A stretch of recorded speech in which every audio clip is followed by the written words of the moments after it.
Let's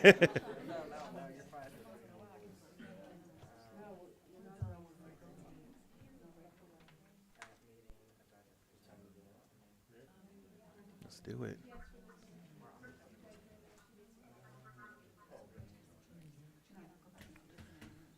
Okay, I better fix this seat before. All right, we're good.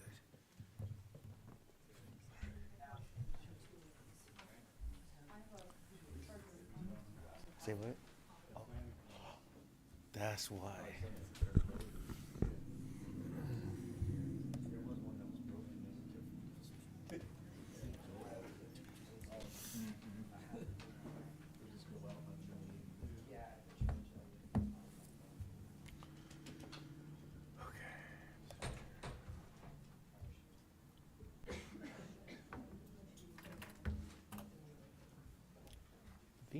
Vino.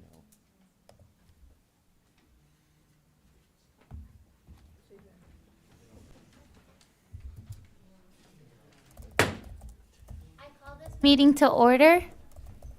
If you all would please stand for the Pledge of Allegiance.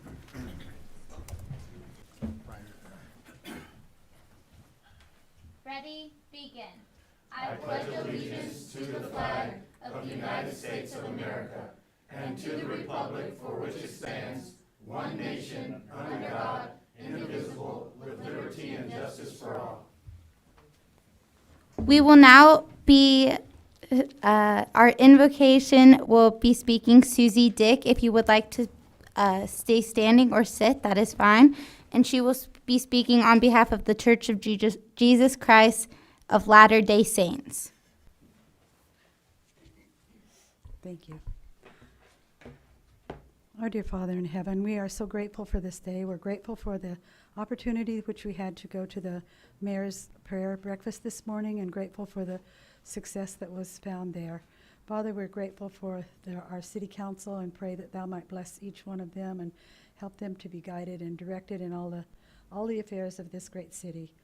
We're grateful for the people who are here in attendance this night and with concerns, and pray that thou might bless them, that they will find the answers to their questions and that they will be satisfied with the things that are happening in their life. We're grateful for the work that the city has done in 29 Palms and for the great improvements. We're grateful for all those who have struggled and worked and to make this city such a better place. We are very grateful unto thee for all that thou hast done. We are grateful for thee, Father, and for thy glory, and pray that thy presence will be here with us this night. And we say this humbly in the name of Jesus Christ. Amen. Amen.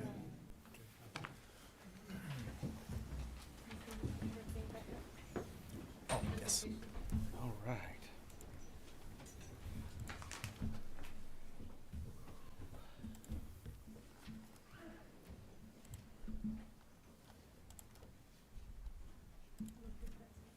That's not it?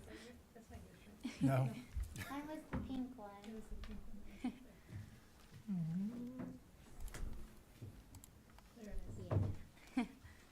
Alrighty. Hello, my name is Erica Correa, and I'm the current president of the 29 Palms Interact Club. Today I will be speaking on behalf of the Interact Club for something called the President's Project. The President's Project is a traditional task that the president of that year's club gets to choose a task for the club to participate in. I've done the President's Project for the past 2 years now.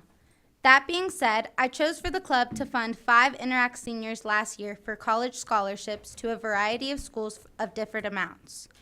We get money from local community service or events, and one promise Interact withholds is that with any money we get, it goes back into the community in some way, shape, or form. This year, due to a lowered amount of COVID guidelines, I decided to choose a project that will get the club more involved in the community again this year for the Interact President's Project. And this year I chose to talk about period poverty. Sorry. You're okay. So a little bit about the project is going to be discussing the introduction of the menstrual cycle. So period poverty refers to the global issue on inadequate access to menstrual hygiene products. And this can also be on the lack of education regarding the menstrual health to women in our society. Menstrual hygiene is a human right. So as a team, I believe that the Interact Club should be able to fight around the stigma of menstruation in our community by facilitating open discussions and digging into the root of the problem. And this can be due to the lack of education that we are getting from our schools or our community, and the lack of awareness that we get towards the menstrual health vicinity. Some of the period struggles that girls my age go through are cramps, menstruation, and discomfort. And discomfort can be physical or physically talking about periods. Here's a little bit about some myths on periods. One myth that I hear a lot of the time, and one that the club came up with, was that everyone's period is exactly the same. This is not true due to when we first start our period and for the amount of days a person may get their period. And there's also a myth that only girls get a period or menstruate. It is also found that trans boys and non-binary youth may also menstruate, and it is a critic for us to bring awareness to people that obviously are going through this kind of situation in their life, and it's a voice that should be heard. A slogan that the club came up with was that period protection is not a privilege and menstrual rights are human rights. So Interact wants to end the stigma and taboo around menstruation. The concept is that we are going to be providing more educational awareness towards periods, and that we're going to be allowing more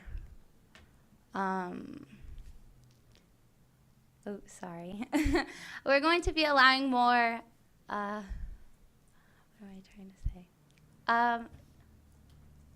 Basically more opportunity for people to access things to properly take care of their bodies and themselves. On a more global issue and a little bit more a broadened horizon outside of the community, people associate period poverty with poor countries, and that cannot always be true. In the U.S., period projects aren't covered by national food stamp programs, and states still tax them. So sometimes people can't afford things like taking care of themselves. Did you know that a lot of homeless and low-income people menstruate and often have to choose between feeding themselves or taking care of themselves? Sometimes they have to choose between if they want to eat that night or if they want to be properly clean. And that was something that I didn't hear about until this past year. I was in a Copper Mountain class outside of high school, and I was made aware that we tend to go to food pantries and volunteer at all these food banks, but what about the women that can't properly take care of themselves and don't have access to proper health products? Effects on period poverty. Health-wise, poor menstruation can lead to dangerous health risks and urinary tract infections. While not having access to hand washing facilities, it can also lead to other types of infections. And the talk. By addressing period poverty, we hope to be able to concentrate on the solution and maybe not have such a discomforting talk when it comes to addressing something like periods to high school students. What can we do? We can try and put together a community to collect donations in the community, and I'm here tonight to present this project for hopefully so that we can post boxes that the club has been working on on types of products that we can donate into boxes and around the community at certain places like here or the library. And we can start to hold drives on the Period Poverty Project, because this is something normalized in bigger cities, and I would like our smaller community to become a part of it. In conclusion, I believe that our club can put together an amazing period poverty project, and I hope that this is something the club is able to continue in further years, and it can grow over the years as we do start it as our first year in 2023. I think that's it. You want more? Thank you. All right, thank you very much. It's Erica Miss, Correa. well, Mr. Mayor, Correa. Oh. Okay. and Mr. Mayor, I know David Smith is, he took a break from his meeting these in night, so if Oh. we could do him next, you know, Okay. as far as recognition, please. Okay. Okay.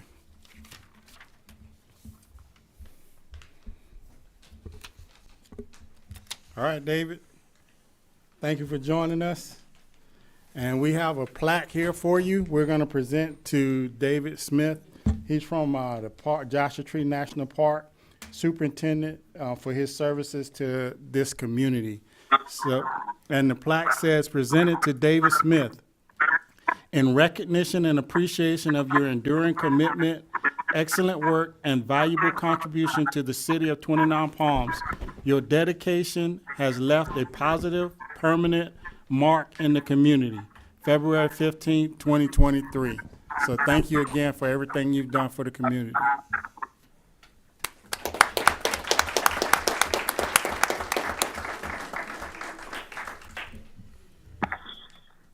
Well, Mac, thank you so much.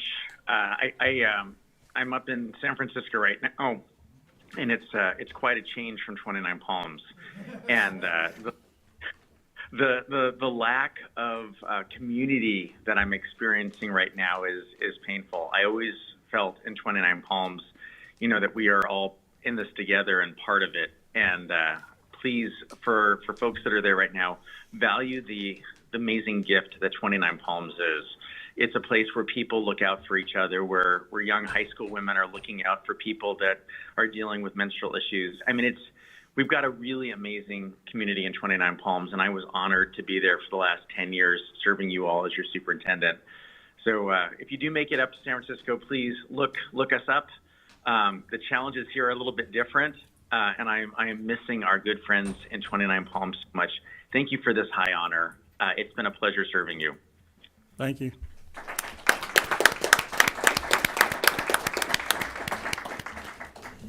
Thank you, David.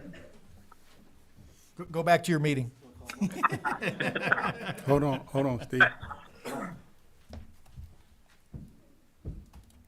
We still got to do roll call. Out of whack today. Councilmember Scott, Here. Councilmember Mintz, Here. Councilmember Klink, Here. Mayor Pro Tem Beldering, Here. Mayor Wright. Here. All present. Okay, no closed session announcements. And we had some changes to the agenda. Okay, announcements. These proceedings may be viewed on demand on the City of 29 Palms website at www.29palms.org. You may also live stream this meeting by going on the city website and clicking on the meeting agendas link. Awards, presentations, appointments, and proclamations. Presentation to the 29 Palms High School volleyball team for their participation in Cash for Trash recycling program.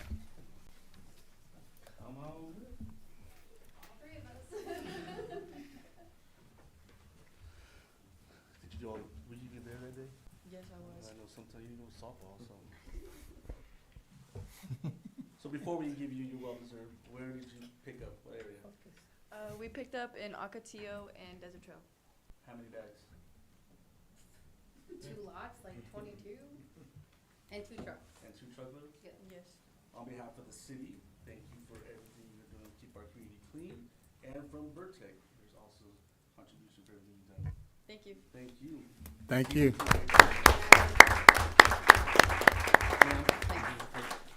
Sir? I was there. Oh, JB too? Gabby, come on. Oh, yeah, I was like, I'll That's right, yeah.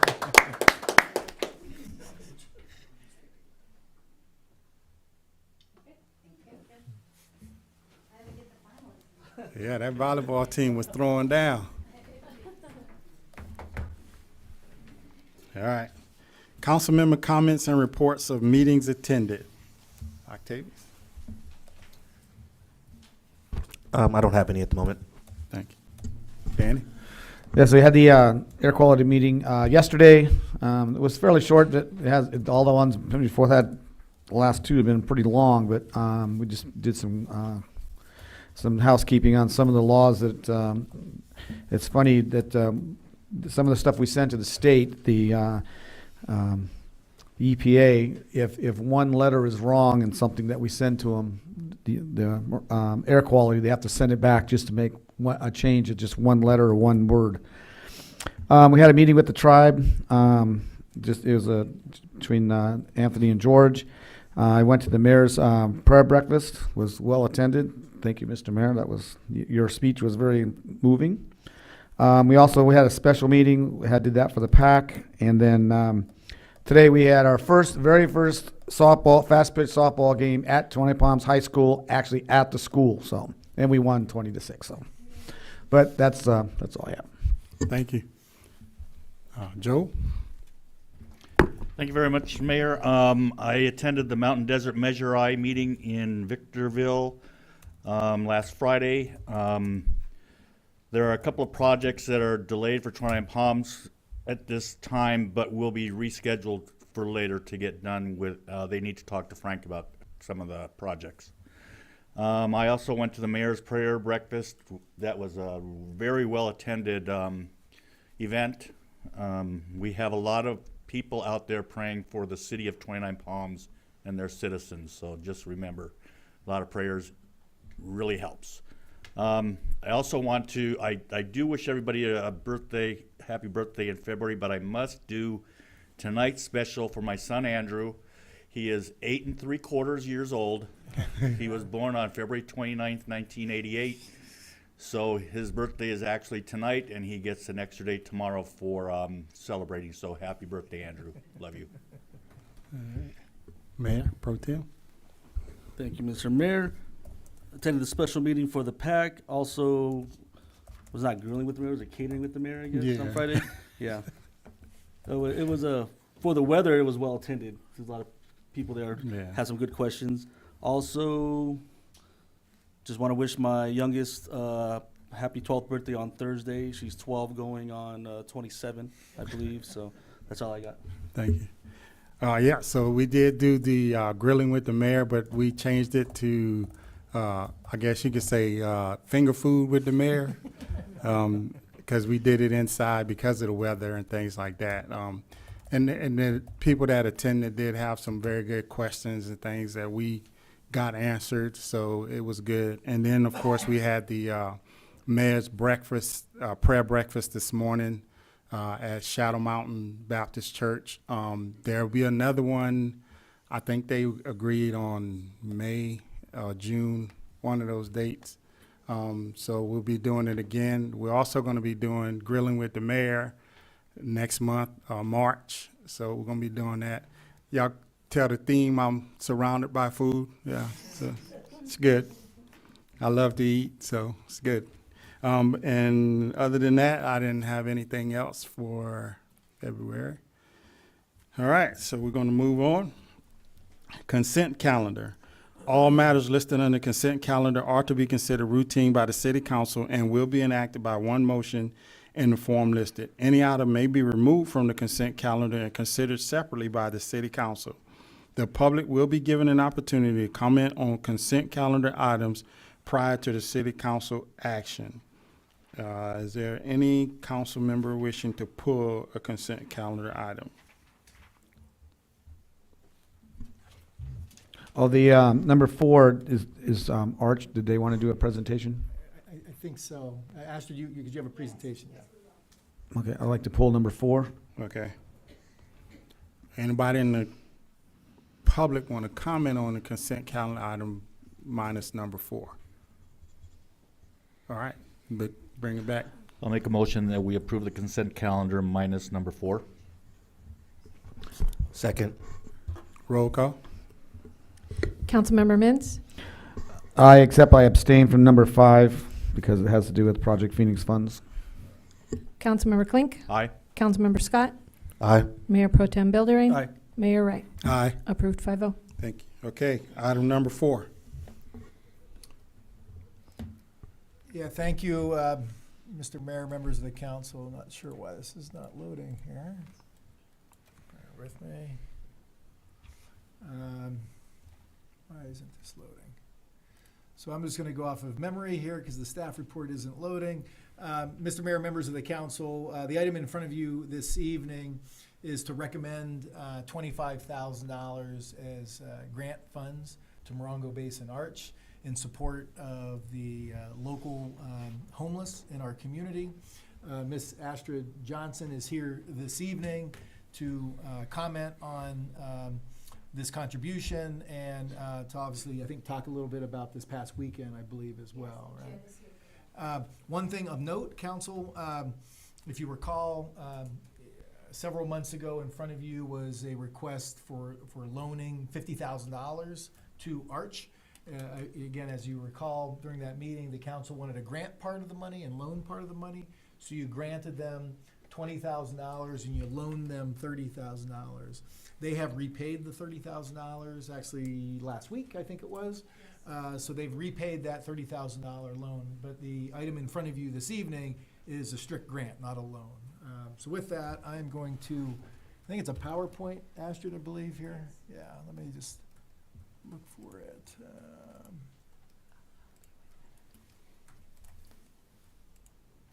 It's cold weather project.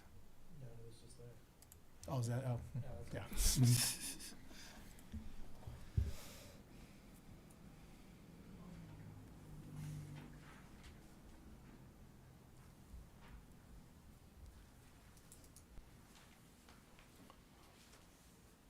Good evening, and thank you for giving us this time.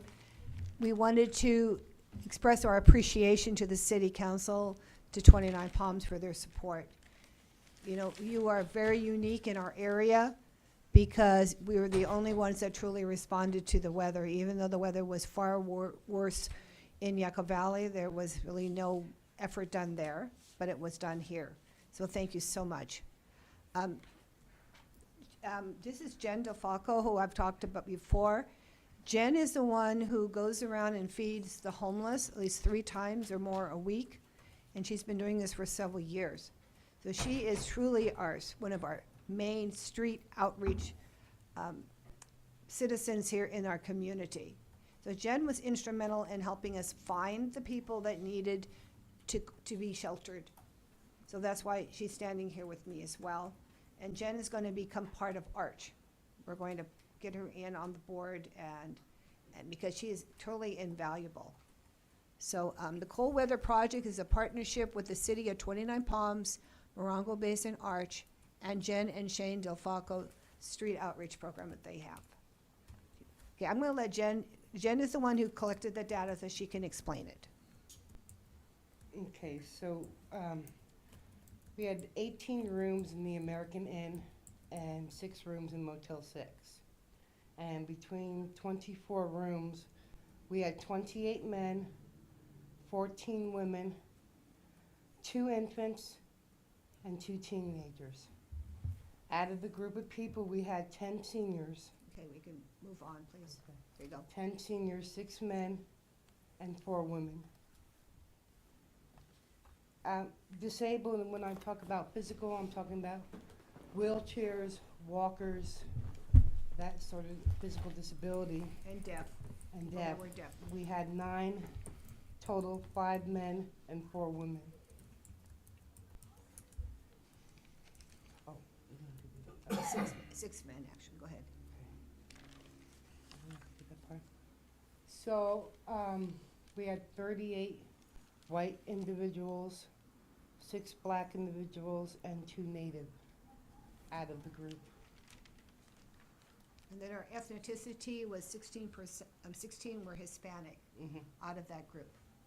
So the average, I think, in San Bernardino is usually around 40% too for the Hispanic community as well as for the black community that are homeless. So before I mention the shower, out of these individuals, we had 3 vets that were disabled that were also placed into the motels. One of the very first things that most of the homeless did when they were in the rooms was take a shower. Some of them didn't shower for months, so they took a shower. They took their clothes, they actually hand washed their clothes and hung their clothes up. So we want to thank the city of 29 Palms and the American Inn for their collaboration, allowing this to happen. This is a card for the city council. And we also, Arch paid for the clients that didn't fit into, we weren't able to utilize because they had a dog, or they were handicapped. Or had children. Or they had children, and so they went to Motel 6. That's why we had the 6 rooms, because we had 2 families in there. We had 2 groups that had pets, like a cat and a dog. Matter of fact, you know, we have a small encampment, right? Everybody's heard about the encampment by Utah Trail and Highway 62, a group. We had brought them in, and actually they have cats. I don't know if you knew that. Each of the gentlemen had cats, so they came in. It was really interesting people to meet, really incredible stories. We want to present to the city our thank you. This is from every one of the homeless, they signed it. Look at the next page, the next frame. After that, there we go. That's what we're giving to him. Is that we had a lot of them signed and thanked you for what you did. We really do appreciate it. You have any questions? Any questions? We're actually doing this again because we know we're going to have inclement weather tonight. And you know, you never really know where the clouds are going to go, but we're predicting several hours of rain and wind. So we have them in the American Inn and a few back in Motel 6, utilizing that donation check that we're going to receive. It's going to come in handy. I just wanted to express thank you to each one of you, and also let you know, though we brought in 46 individuals from our community, there was almost like 30 to 35 people I was not able to bring in for those days. There were some families that didn't want to come in either. So Yeah. we're looking at probably close to 100 people here in 29 Palms. You want to introduce our guest really fast? Oh, yes. Nate? No. I want to read it. I want to read it.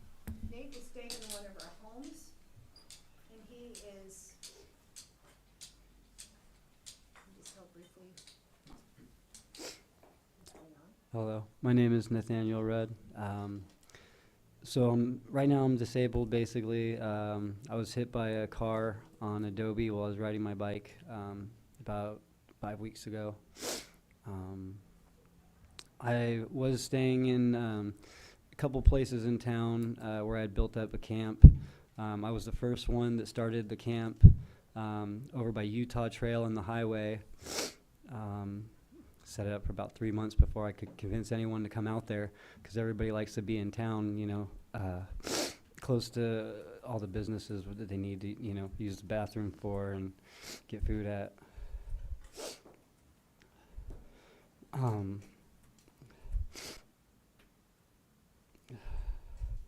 Yeah, it was a real blessing to be able to see a lot of my really good close friends get showers and stay out of the cold. There were a few that they just didn't want to go. I'm hoping the more that we do it, the more they'll feel comfortable and know that it's, you know, to help them. They're afraid of losing their things. They're afraid of losing their sleeping. Often the sleeping bags that we hand out get stolen. Thank you. Thank you for sharing. And Nate is staying in one of our homes right now in 29 Palms because of his condition. Yeah, thank you all. I want to read the card. It says, "Thank you so much. Give, give, and it shall be given unto you. Good measure, pressed down and shaken together and running over." Luke 6:38. Praying the Lord blessings, your giving heart in abundant measure. So thank you. Thank you very much.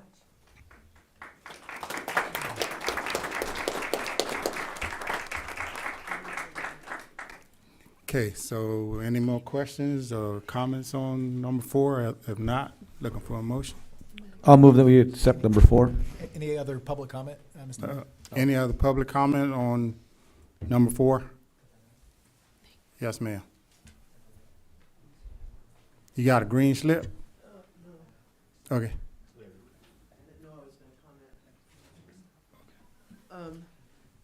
I don't know if you guys are going to address it or not, but it kind of is related. This Saturday is the Flying Doctors are coming into town, and there's going to be a trailer there with showers and a change of clothes. So any of those that need to get a shower and get their clothes changed, they'll give fresh clothes at that time. Thank you. Thank you.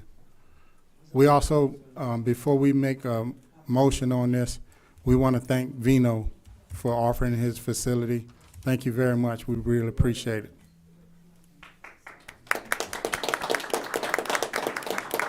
I'm gonna help you with that. Okay, now I'm looking for a motion. I'll move number 4. Sorry, who's Second. that, Daniel? I mean, Yeah. You seconded? Yes. Okay, Councilmember Scott, Aye. Councilmember Klink, Aye. Councilmember Mintz, Aye. Mayor Pro Tem Buildering, Aye. Mayor Wright. Aye, Approved 5-0. thank you. Go back to the end. No public hearing. Discussion and potential action items. A resolution for finding and determining the public interest and necessity for APN 067-113-02. I try to read slow. Yes. Okay, thank you, Mr. Mayor, members of the council. Just pulling up this agenda item here. So the recommendation, thank you, Ms. Fiescas, we had a little technical issue there, so thank you. So the recommendation is to adopt the resolution finding the public interest and necessity to require the acquisition of real property located at Lot 126, Tract 2512, new town site, 29 Palms, California, APN 0617-11302, which is the property, for the purposes of accommodating an affordable senior housing complex and associated amenities consistent to the downtown specific plan of the city. So I have a visual representation here somewhere, I think, Nobel. So here is our downtown area. Obviously, I don't know, they use Bing or they use Google Earth, one of the two. So this is an old photo. It's, you know, they haven't flown the satellites over seeing all the development in our Project Phoenix, Freedom Plaza area. But this depicts here Yucca Avenue, which is now Freedom Way, okay? So here's where my mouse is where our community center is. Here is where the hotel property is. The city has purchased the homes in these areas, all of which have been tore down at this point, with the exception of this triplex here, which we're working on tearing that down now. We have one property through the acquisition process that has been challenging. It's this property right here where my cursor is.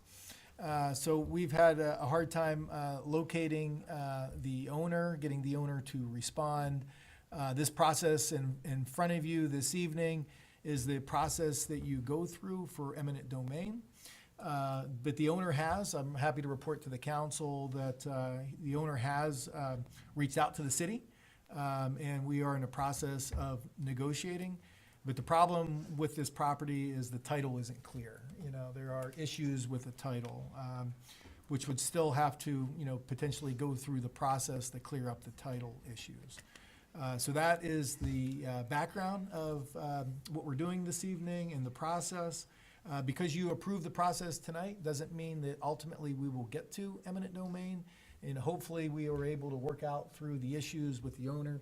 The owner is actually texted me, he contacted his escrow company of trying to clear up the title-related issues.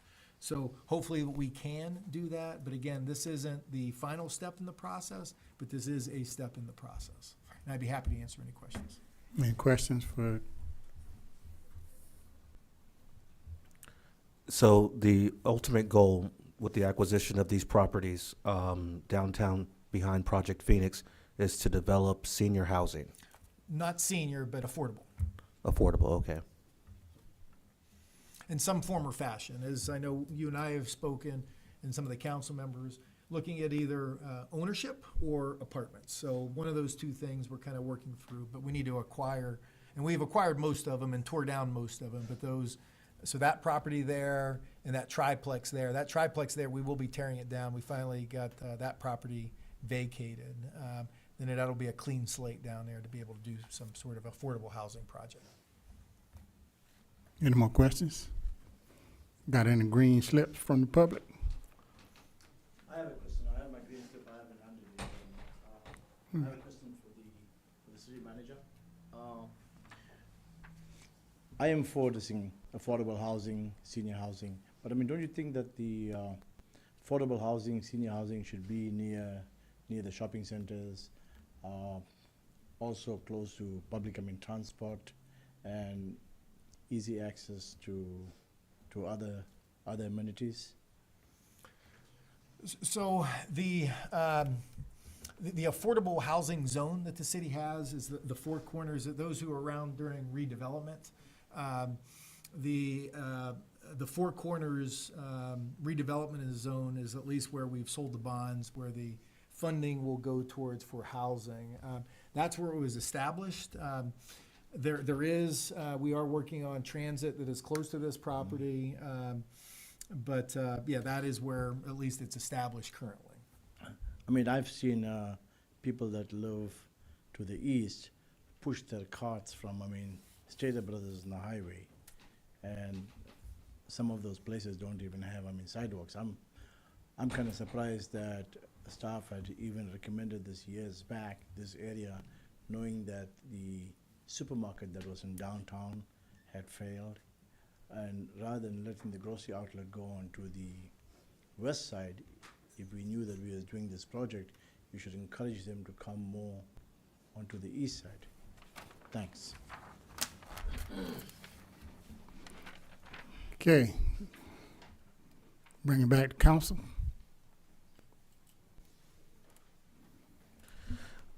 Yeah, I actually agree with Vino a lot on that. I'm an advocate for getting grocery stores or a grocery store on the east side of the hill. I think it's important in my neighborhood alone, which is in part of the four corners. Essentially, my neighborhood is I see people pushing shopping carts as well, and they're going to Family Dollar, and so it's difficult. And I just want to say that I agree, and that's definitely something that I'm advocating for. Frank, maybe you should explain a little bit more that the bond money that we have to spend it in this certain area cannot, like Freedom Plaza, we couldn't just build that anywhere because this is where we specifically said it was going to be. So what we're talking about, these funds is from that. So I just hope people don't understand we're just not just picking this one out of our hat. This has to be built in this area. So. Yeah, as part of, and many of you, I think, or maybe just Councilmember Klink and Councilmember Mintz with the lawsuit with the state of California to retain these funds, we had to advocate for that of what the project was going to be, part of which is what we delivered, and the other part is the housing side of it. So it can only have been built, so when you do redevelopment, you draw an area, and within that area, part of their property tax goes to redevelopment. So yeah, that property tax related funds came from only that area. So you can't reallocate it somewhere else. Because part of the bond, I think it was like $2 million or something that had to be we had to use it for affordable housing, not Yeah. just any housing. And what remains now is 1.2. 1.2 million, right? Because part of it was for the sewer. So, okay. And, you know, I've talked with Frank numerous occasions about that location. I'm looking and I'm hoping to get support from other members of the council to actually do self-help construction programs behind Project Phoenix, where residents of 29 Palms can actually help to build their own homes and achieve financial independence and generational wealth. Okay, I'm still looking for a motion. I'll move to adopt resolution number 2302, finding a public interest and necessity to require acquisition of real property. Second. Roll call. Councilmember Scott, Aye. Councilmember Mintz, Aye. Councilmember Klink, Aye. Mayor Pro Tem Buildering, Aye. Mayor Wright. Aye. Approved 5-0. Thank you. Number 8, vacation home rental ordinance review. Yeah, I closed it was the problem, yeah. Okay, I think that was the reason why, so, okay.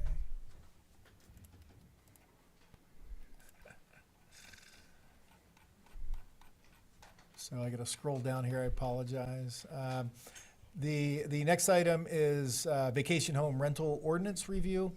This item will be presented by Community Development Director Keith Gardner.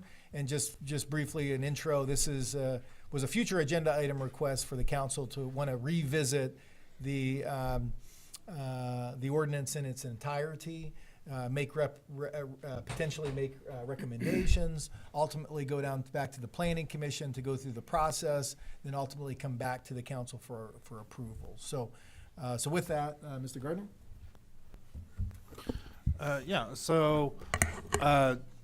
Vacation home rentals have been in discussion by the city since 2014 or so, and our latest version of the ordinance was adopted in I believe May of last year, and there are I've outlined the overall general provisions, the basic process, and the operational requirements in the ordinance in the staff report. If the council likes, I can outline them, but that's the current process, that's the current operational standards, and application requirements. So generally, it's what we do is as long as the applicant provides all the requisite information, we advertise to the neighbors. If no one objects, the VHR is issued. Otherwise, if someone appeals it, then it goes through an appeal process. They do have once it is approved, they have to pay transit occupancy tax quarterly, and they need to be reviewed, renewed once a year. Currently, out of the 500 limit, we have issued 480. We have another 22 that are in process. Obviously, that comes up to more than 500. So 2 will be on a waiting list, waiting for issued vacation rentals to drop out. There have been over 100 and so vacation rental licenses that have ceased to exist for one reason or another. People just don't want to do them anymore. So the 500 number is rapidly approaching, but never seems to be reached. So in general, that's our process. So we're looking forward to what the city council and the public may have to say about ways to improve it. Thank you. All right, so, any questions for staff? Yes, so, we send these letters out to the neighbors so that they can appeal and object. But what would be a good reason to object on a VHR?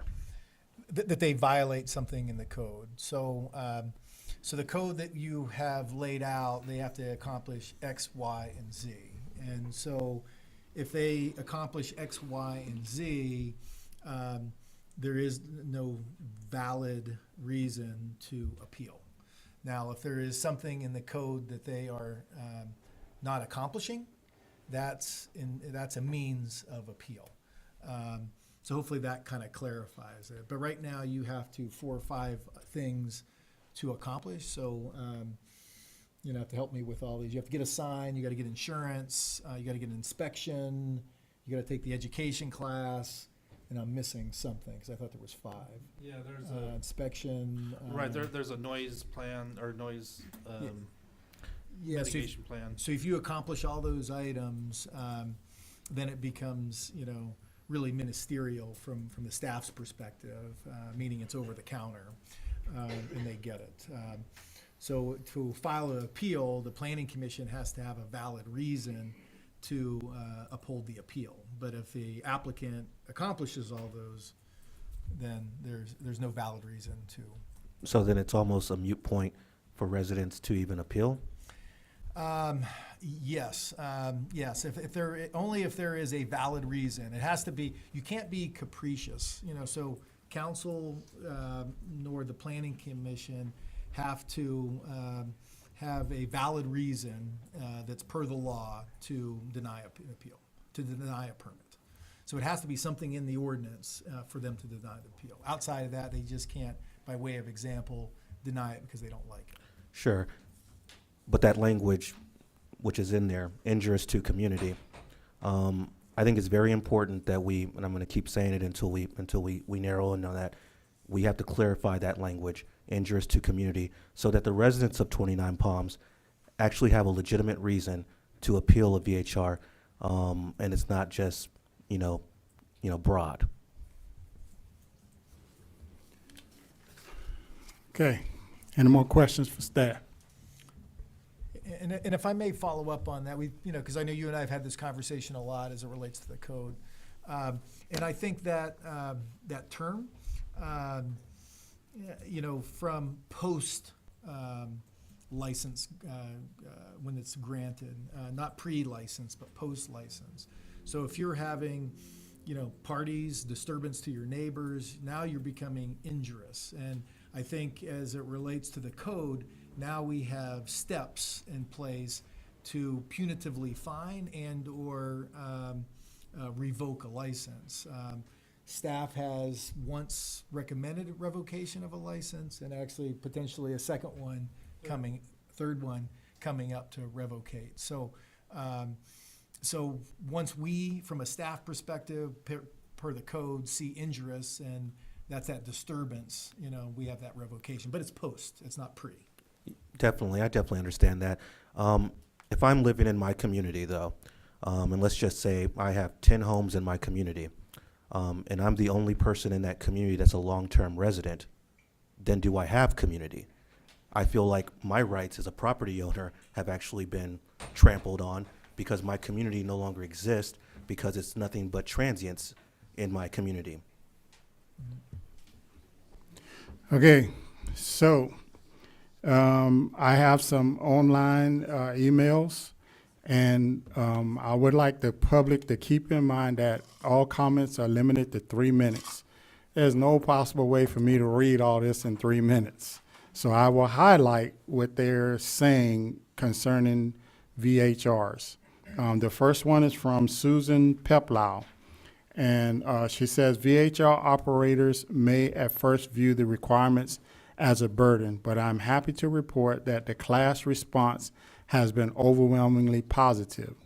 The city has a unique opportunity to educate VHR owners, both new and old, about good neighbor practices and convey details of updated ordinances. The city has a growing and diverse community and should encourage housing development as it comes to us. And then she says, it is not unusual for rental properties to be held as a limited liability company as the term implies. This service is limited liability rather than disguised ownership. To that end, a procedural modification that requires all VHR license holders to submit an ownership declaration at the time of issuance or renewal may be useful. Again, that's from Susan Peplau.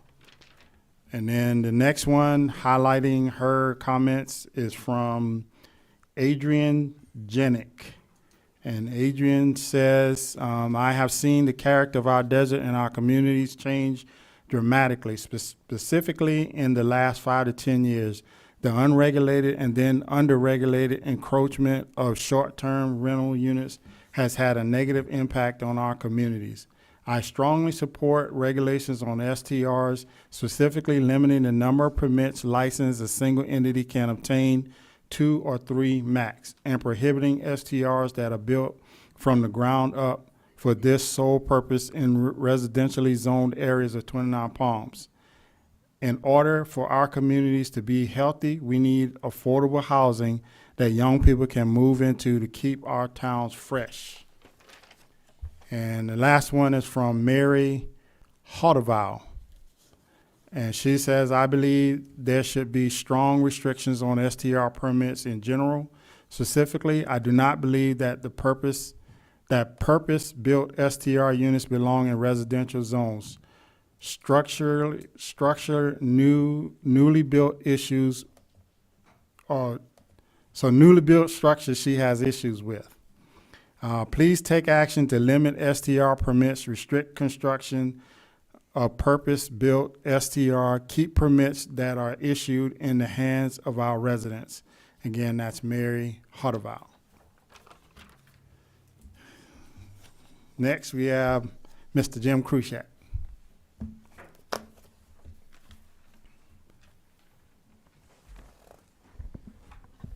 Thank you, Mr. Mayor. I appreciate this. The reason why I wanted to come forward was I was one of the planning commissioners that served on the ad hoc committee last year. And I wanted to bring out a few points because I keep seeing where VHRs are listed as the boogeyman about this is why we don't have affordable housing. And what we found in the committee and what we tried to do was kind of dispel the falsehoods and the misconceptions. In many cases, and one of the things we wanted to find is there were a lot of derelict homes that got improved in our community. They were redone, investors came in because we had a VHR regulation in place and they wanted to take advantage of that, understandable. But they brought a home that was derelict back onto the community, and we never got a good number on that. The other thing we found out is that affordable housing was not, the reason why we had issues is because there's a shortage of housing in California, there's an increase in construction costs, there's being buy-up of homes by institutional entities, and this is what forced prices up, and this is also what forced rents up. VHRs were either a minor problem with that. In any VHR, if we suddenly said, okay, all VHRs back on the market, most of those VHRs aren't going to go back on the market as affordable housing between $400 and $700 a month. A lot of people have put a lot of money into that, I can tell you. Another example, affordable housing is important, and I'd like to see that done. And the project that the city is doing with trying to build the apartments and for affordable housing is only being done because of a lot of grants, tax incentives, and subsidies. Because if we had a private entity build that same facility, it would not be affordable housing. So those projects like Habitat for Humanity, yeah, all for them. I just want to be intellectually honest and when we talk about VHRs. And the only thing I would also bring up is that I would like the committee, I'm asking the committee to go back and look at the work that the ad hoc committee did, because there were a lot of good suggestions in there. Now, a lot of people brought up the number of permits per person, and I would like to just reiterate that when we were discussing this, and I originally was not for limits because I said let economic forces do their thing. The market's going to get saturated and a lot of them are going to go down, and we're seeing that somewhat. But the decision was made to make a limit on the number of VHR permits in the city, and that was fine. I said if we're going to do that, then limit the number that an entity can have. These items have an economic value. I'd rather see that spread out. Because what we didn't want to see was somebody to walk in, buy up 5 homes, and have an ersatz motel because he can have 5 permits or 7 permits. That was our reasoning behind the 2 permits or 3 permits. Okay, the decision was made to make 5 permits. You're the governing body. You can do that. The only thing I ask is that we relook at the regulation, go back, relook what the work that the ad hoc committee did, grab an oar, and let's paddle the raft of community government back to the shores of sanity. Okay? Thank you. Okay, next I have Kat Tally Jones.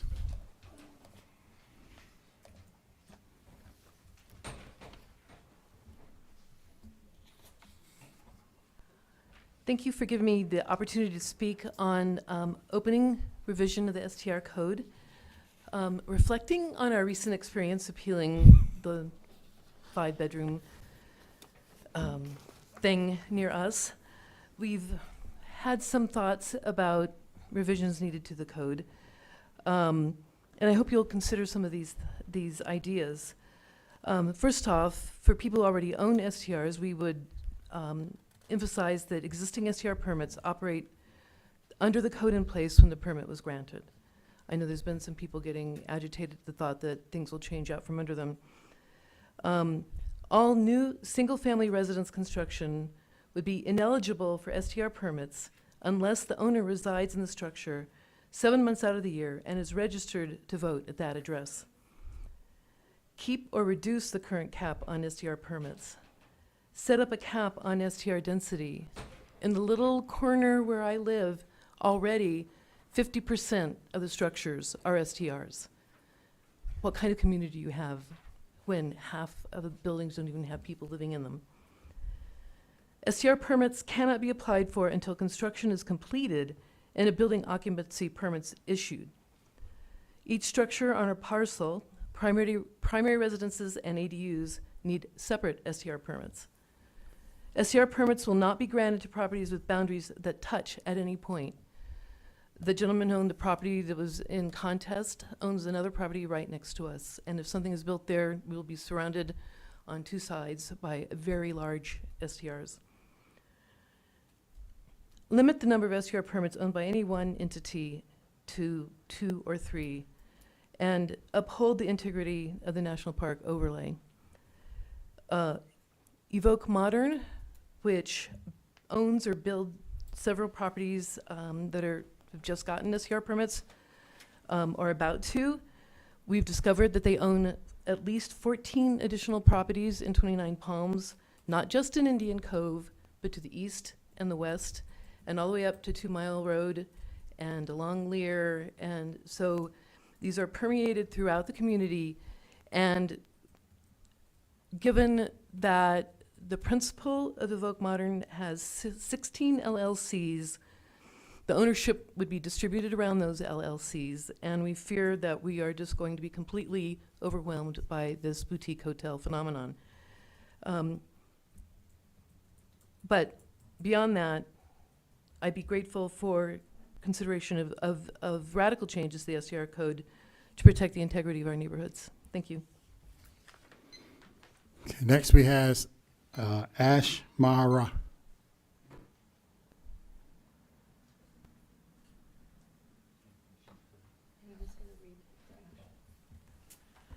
Good evening.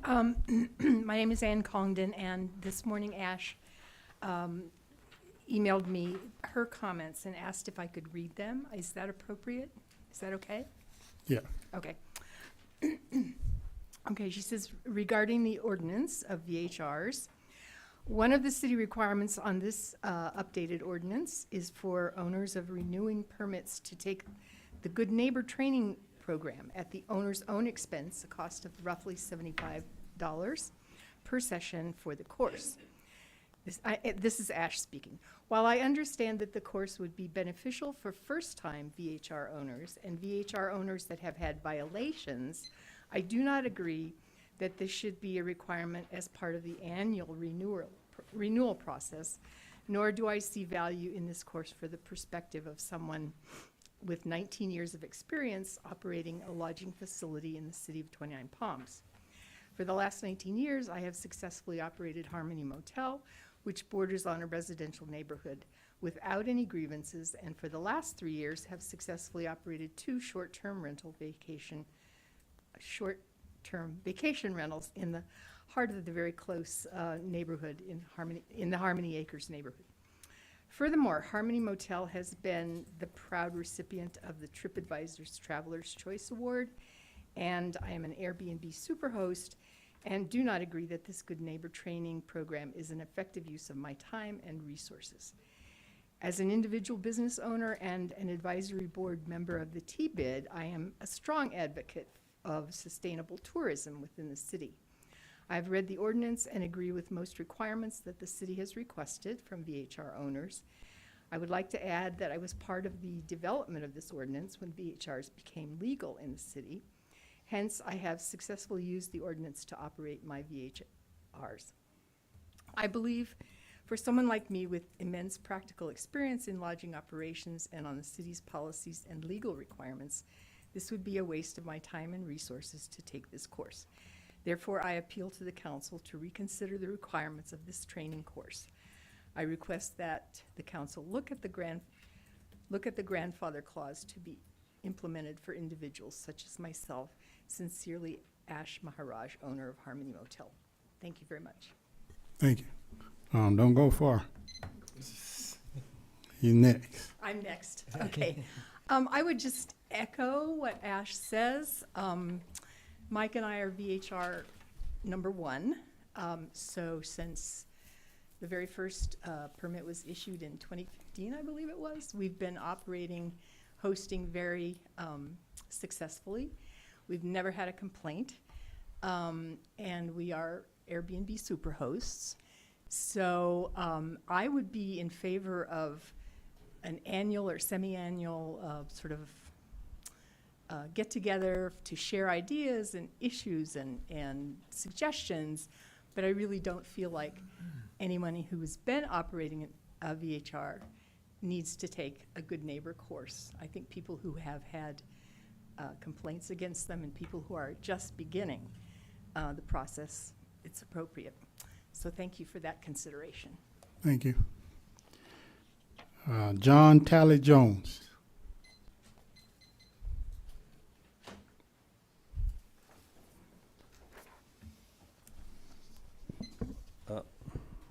Here we go. Hi. I'm using the term STR interchangeably with VHR because I'm not really clear on what the appropriate acronym is in any given situation. Thank you, members of the City Council, for allowing me this time to speak on the recently announced intention to review and revise the STR code in the city's general plan, which I wholeheartedly endorse. One element of particular interest to me regards maintaining the integrity of the National Park Buffer overlay. As I did at the last meeting, forgive me, but I would like to reread an excerpt from the city's general plan, which specifically, as it relates to the National Park overlay. And this is the quote from the city plan. The intent of the Joshua Tree National Park Buffer overlay is to protect, enhance, and expand the scenic vistas and resources adjacent to the national park by discouraging development that could potentially impact these resources. Strongly discourage intensification of existing allowable development densities within the national park overlay, end quote. So that's the city talking.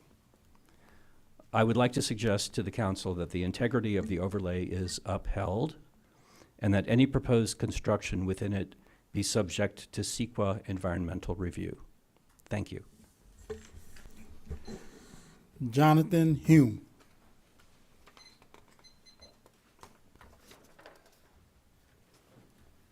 Hey, Council.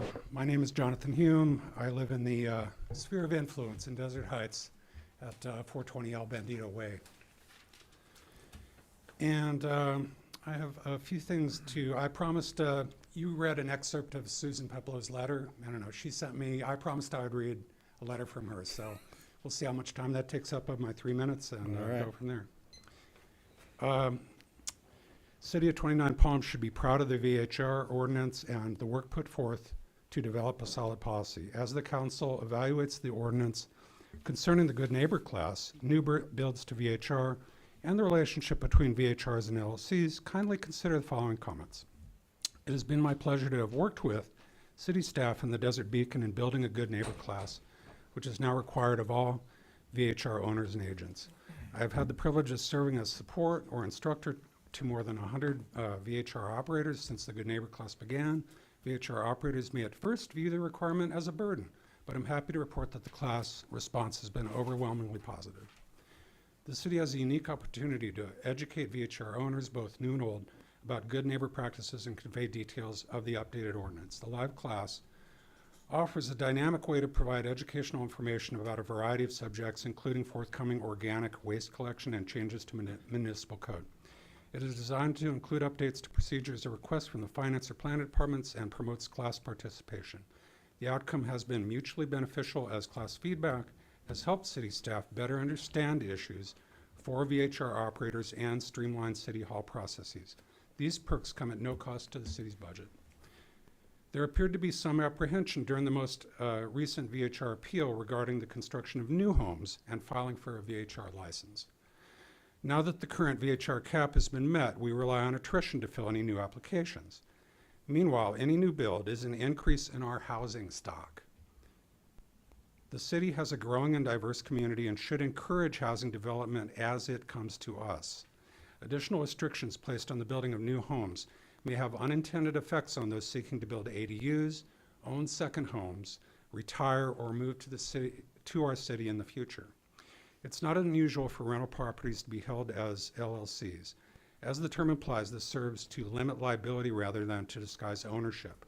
To that end, a procedure modification that requires all license holders to submit an ownership declaration at the time of issuance and renewals may be useful. A copy of the LLC Statement of Organization as filed with the Secretary of State is to be included with VHRs kept by the LLC. This procedure, or one comparable to it, might help preserve the 5 licenses per person or entity condition. Okay. And I have a couple other things to say real quick. If I don't know where I am in my 3 minutes. 2 seconds. 2 seconds? 22 seconds. 22 seconds? Okay. Let me get in a favorite of mine regarding the buffer overlay zone. This is residential development we're talking about. The stuff about the buffer overlay zone is about commercial development in the buffer overlay zone. Short-term rentals are residential development, not commercial development. Buffer overlay zone has no relevance whatsoever. Thanks. Thank you. Vino Nahara. Thank you, Mayor. In fact, you all are the governing body. You can bring about changes in the society. And I think what we need to do some research is what is the occupancy of the VHR. In fact, I also talked to Desert Beacon last week, and he said me occupancy is bad. I myself, I beta tested a VHR in Joshua Tree that was running less than 40%. In fact, I've come here, I've talked many times about VHR, and when I saw it run under 40%, and I gave it to one of the best management companies because I manage hotels, I don't manage VHRs. They did a great job. I don't blame them. It was just that it was oversaturated market. So which means if you got 500 homes and they're running at 50% occupancy, it's not hard to do the maths. We're all pretty smart people. And there's 250 homes sitting empty every day. Now, I'm not against somebody comes in here, they buy a derelict home, give them a VHR permit. They pumped in a lot of money. They've cleaned up the neighborhood. What I'm against is somebody buying homes where people are renting, giving the tenant a notice. You need to vacate and converting that into VHR. You had somebody talk for Ash. She had an opportunity that could expand a Harmony Motel. She chose to buy 2 homes next door, take it off the market and convert it into a VHR. I'm against things like that. I'm not against VHR. I'd also like to see you'll do some research and say, hey, you know what, a VHR, people come here to 29 Palms for an experience. They should not be close within a 3 to 5 mile radius of a hotel. If there's 3 to 5 miles, what happens is those homes give people who work in those small businesses an opportunity to rent. If you go up to Encilia, and the very first street, I think is Georgina, you'll see quite a few homes now becoming VHR. Let them be in a minimum 2-acre lot or 5-acre lot, but need to be at least 5 mile radius away. And I would like to see the number of VHR people can own is no more than 2. I mean, y'all are the governing body, you can make the decision, and y'all have seen what Astrid gave some numbers on the homeless in the past. Staff was telling us, oh, there's only about 30 homeless people. I got 20 homeless people sleeping behind my hotel, which I've brought to your notice. Thank you. Okay, next we have Russell Kahn.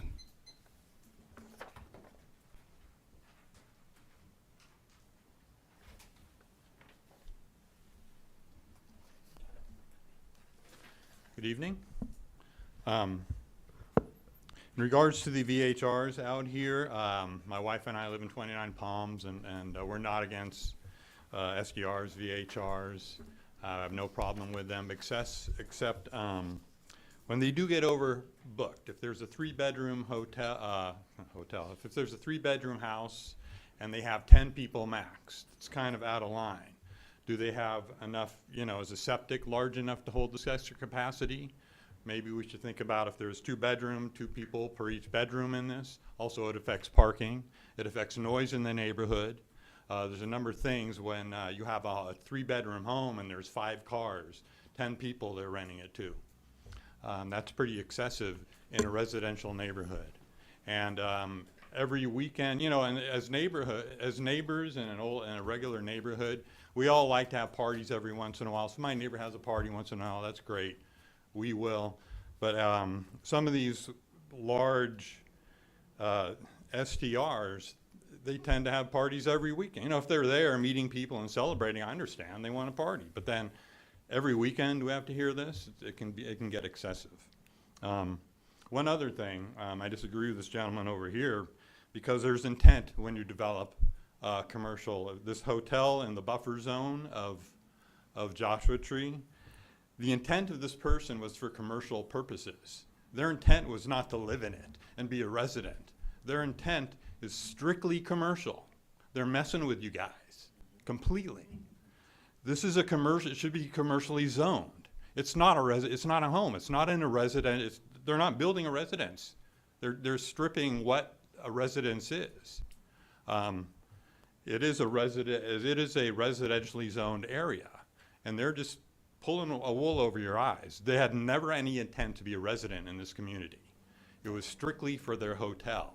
That should be deemed as a commercial service. And I think they're abusing the power what 29 Palms has to offer. And yes, it also sets a precedence. Because yes, they can do it right next door. Oh, it's a residence. I'm just making 5 bedrooms on it.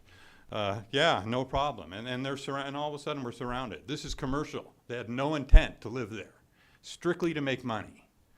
And that's the one thing we do need. It's called zoning, and you guys are familiar with it. It is not a commercial zone. This is residential. That's the one thing about anything new. I agree. If we have plight in the, where there's homes that do need to be refabbed, furnish them, and then make them STRs. To build these new structures under the auspices of an STR, it's a hotel.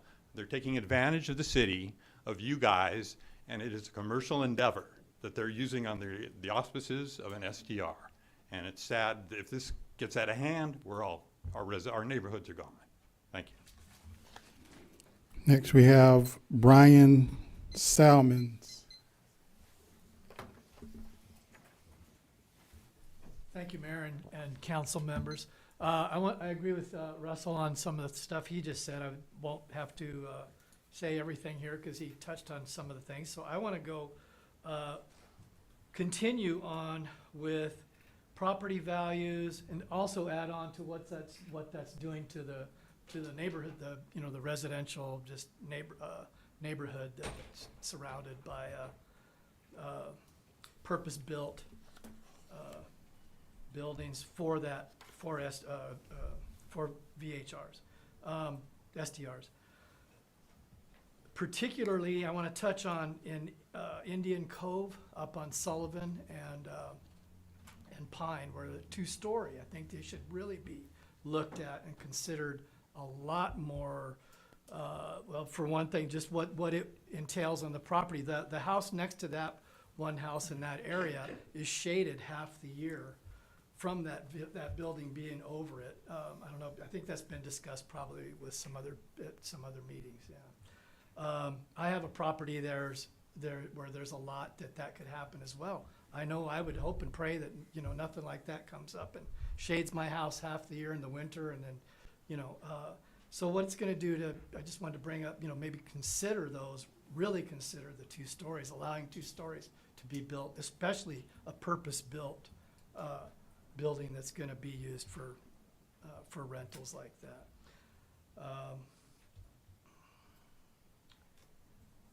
Just can really hurt everybody that way. Again, it won't be a residential neighborhood. So anyway, please take the 2 stories into consideration highly. Thank you. Next, we will have Heidi Hurd.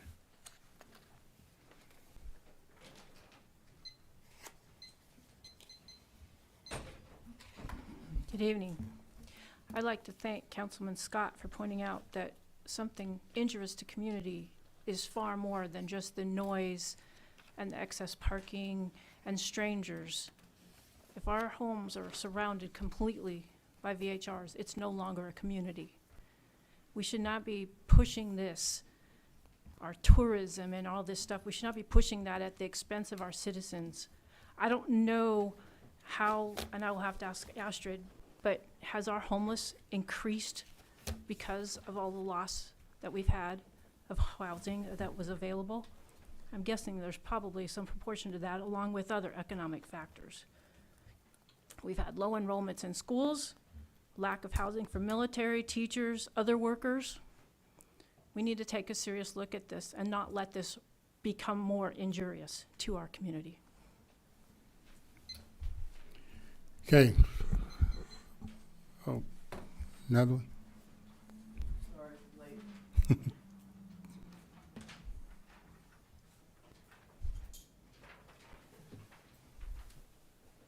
Oh, you can come on to the podium. Do that. Hi, thank you for the opportunity to speak. I have Airbnbs, that's what I call them. I have 3. I'm a super host. I've had them for almost 4 years now. And I don't care for the noise either, whoever talked about parties. Actually, there was somebody in one of my areas where I have Airbnb that had a party, apparently, and kept them up until 2 o'clock in the morning. So I got a bad rating on my Airbnb because somebody else's Airbnb was having a party. So it kind of goes both ways. It's not just neighbors, it's interfering with other people's Airbnbs. My thought on this whole thing would be, please don't allow what's going on in Indian Cove to influence all Airbnbs in the community. Perhaps there should be a limit, maybe rewriting the rules, a limit on how many can be in a particular community. Like 7 in a block might be, way too many. You don't want to do that. Spread them out, so that, well, like mine, I have 2 that are up close to the park, so I'm not interfering with anybody's lifestyle or interfering with other people's houses. I have 1 that I talked about, that had a party down the street by an Airbnb, and so that was more in the community. But I think if you limit how many can go into a particular section of town, might be a better answer to the problem. And I think the 5 Airbnbs that you have now, I think there's nothing wrong with that. I don't know, unless you want to grandfather in people that already have more than that, I I don't know how you would handle that. But people that are buying up houses that are already, and they're not building new ones, that are already, dilapidated or not kicking people out, but are actually improving the community, I think should be allowed to continue to do that. Thank you. Okay, no more green slips. So bring it back to the council for any comments. Sure. I just want to clarify. I appreciate everyone's feedback today. It's very valuable. I don't have anything against short-term rentals either. I agree that there should be we should be doing something with density, and so I don't know what that looks like. I think maybe saying that a specific neighborhood cannot be more than 5% STR would help with that. But I also want to say that I know that STRs are not the sole purpose of the housing crisis in California. But I do know that there are families that have been evicted because their homes were bought specifically with the intent to be STRs. And I'm talking about large families, families of 5, families of 8, that are now either homeless, couch surfing, or staying in inadequate housing. Families of 5 living in 2-bedroom apartments. And that's plural. I'm not saying one family of 5. I'm saying multiple families of 5 that are living in inadequate housing because of STRs. So while it may not be the sole purpose of the housing crisis, we have to look to our big brothers in Sacramento for that problem. It certainly isn't helping the situation in our city. I agree that I think that if they're coming into our city and that they are buying up properties that can be rehabbed, I think that's a good thing. But I don't think that they should be buying properties that have residents already in there, that once they're out of those homes and they don't have stable housing. I worked in homelessness in San Francisco. Once they don't have homes to stay in, now they don't have now they can't take showers, so they can't even go to work. So now it's all downhill from there. That's a problem. And as far as the STR in Indian Cove, intent does matter. They intended to build that as a commercial unit, and they got away with it. But as council member of 29 Palms, I'm gonna advocate to close that door.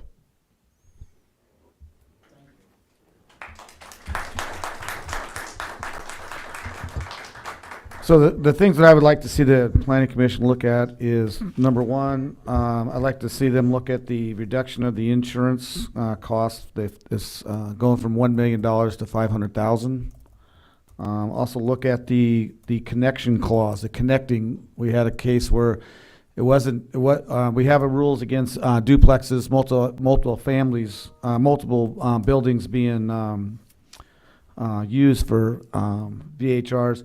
So, but there was a case with a carport connected to houses, and theoretically in the rules it was against it, but it was appealed. But I'd like to see them look at that, so that clause wouldn't have to, that could be taken out. And then about the classes, I think that should be looked at as far as if we have folks who have run VHRs for numbers of years and had no violations and are have followed the rules, and then the fact that do we have it in the rules, Keith, that if they have a violation, they can take the class and then they could have they wouldn't be fined if they take the course once, or did we not talk about that? So it's not. It's not written. It's not written. Okay, Yeah, so we I'd like wouldn't them. apply that, but I'd like us to look at that so that if someone does, it's not just implied. It's written. If they have a violation, they could take. It's almost like when you get a speeding ticket. If you take the course, you don't have to pay the fine, or it's reduced. So I'd like to see us look at that, unless it's an outrageous violation. I don't know how we could word that, but I guess it'd be just a violation.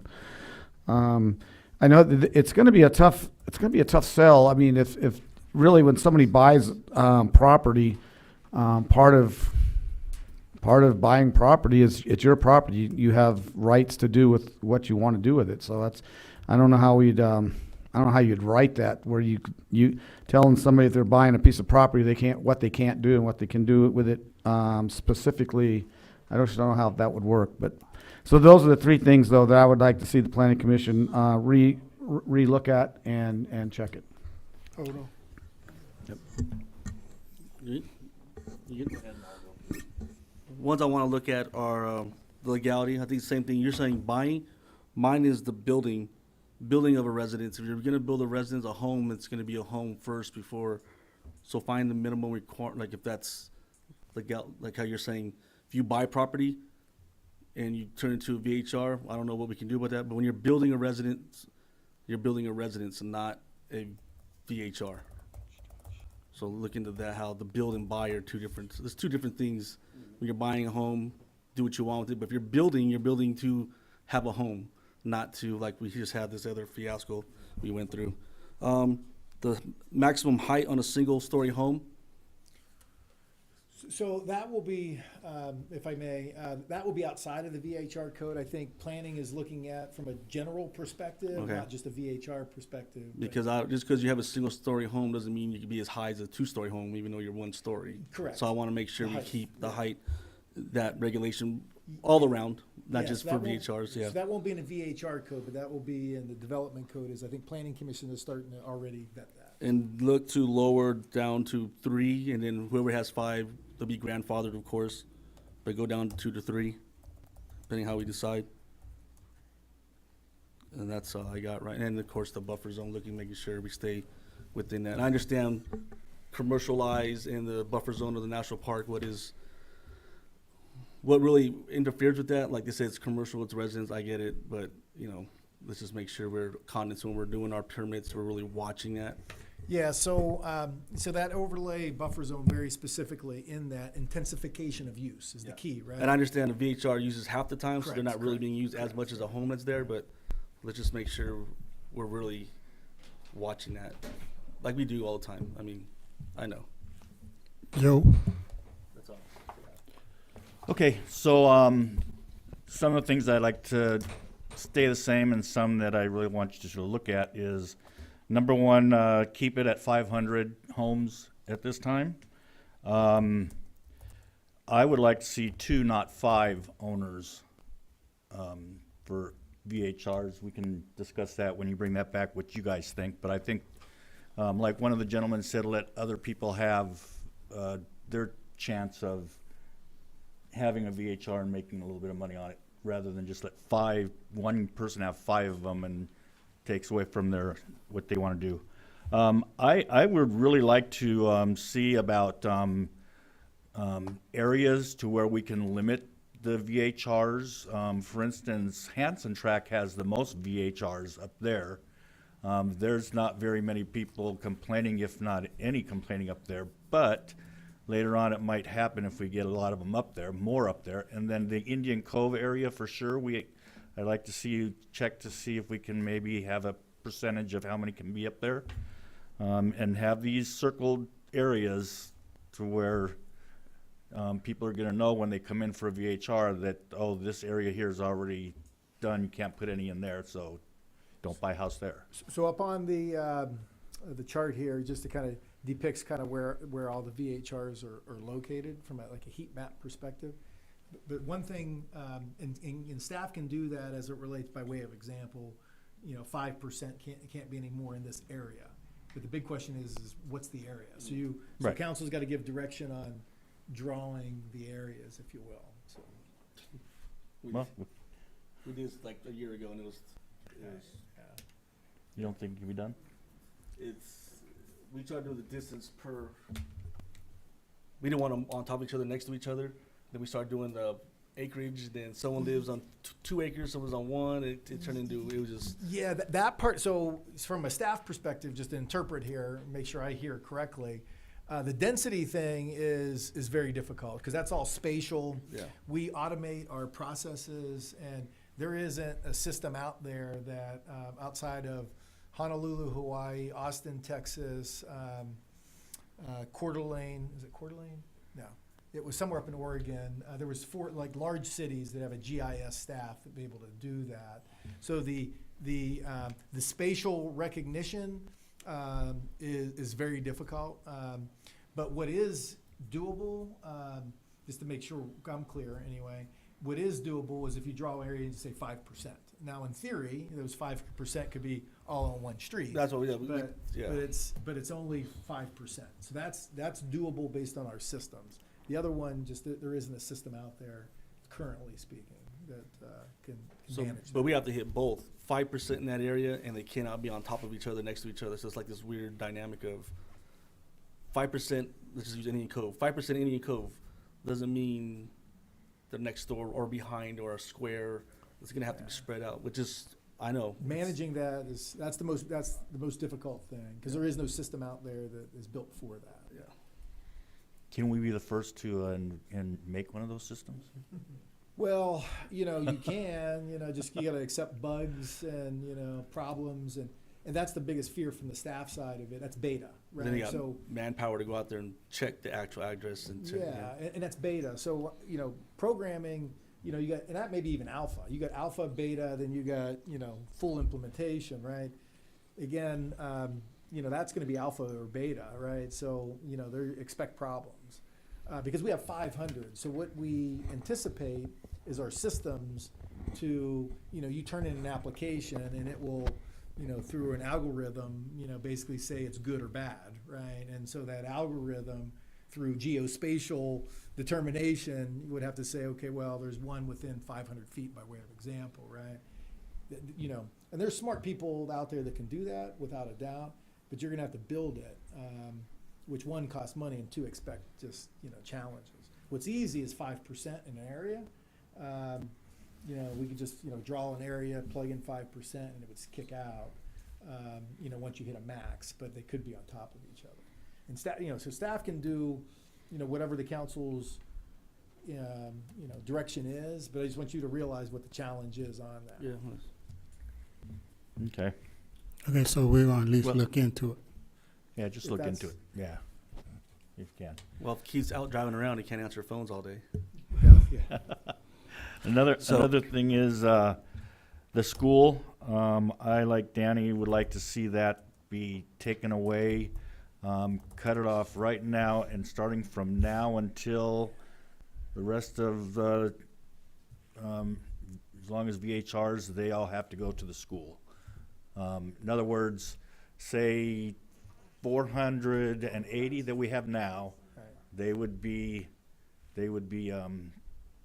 grandfathered in of not having to take the school, and then from now into the future, everybody has to take that class that has a VHR. Now, if there are, like Danny said, violations during that time of the ones that don't have to go to school, then yes, by all means, that they should have to be told they need to go to the school. And if it's to take the fine away, that's fine. And if they don't, then they just get their license taken away. And then what was the other one? I personally, I don't like the modern look of those two-story, or if there's two-story, I think they're two-story, but they're actually one-story things up there. So maybe getting rid of all that glass that they have in the front might help out. If we can limit them to not that much glass, it just looks Yeah, so that would be more of a too modern. A development code related issue. Okay, remind just me like to bring that back Yeah, then. just like the height, we can make restrictions of what, from a architectural perspective, what it could look like. Okay, and then the last thing I'll just touch on is Danny touched on the insurance for VHRs, and the reason why 500 is better than $1 million is because we have a lot of VHRs out there that have swimming pools, and me being an insurance company, we are finding it harder and harder to find insurance for them because insurance companies do not insure vacation home rentals with the swimming pool at the $1 million. They'll do it at the $500,000, but not the $1 million. So We want to keep them insured. We don't want them to be out there uninsured, you know, but now that we don't accept Airbnb's $1 million because of some people, but, you know, it had to get done, but that's why we want to see it dropped. And we're the only ones that ask for $1 million. Other cities like Yucca Valley is 500,000, I think. None of them are higher than 500,000, I think. So to make it easier for them and to be insured properly, I really like to see that. And believe me, it's going to take business away from me because it's more money for the $1 million than it is for the 500. But I want to make sure everybody is insured the proper way that comes to me. And I think I'll stop at that. Okay. So, I'm a libertarian, right? I believe in property rights. My colleague said that you really can't tell somebody what to do with their property. Well, that's not true. I bought a property here in 29 Palms. I'm not allowed to short-term rent that property. Somebody's telling me what to do with my property. So I just want to put that out there. And District 4, Hanson Tract, with the most VHRs, nobody's complaining because nobody lives there. Everybody, it's all hotel owners. It could be because of the type of property you own, but anyway. I agree with what everybody's been saying, and I also agree that what Mr. Krushak said about bringing back the subcommittee documents and just looking at those again too, because there could be some things in there that we're missing that was discussed. So, other than that, that's all we had to do with that, right, Frank? Well, I just want to make sure that there is, I guess, concurrence on, and maybe take these with a nod of a head, that you want to at least kick these down to Planning Commission.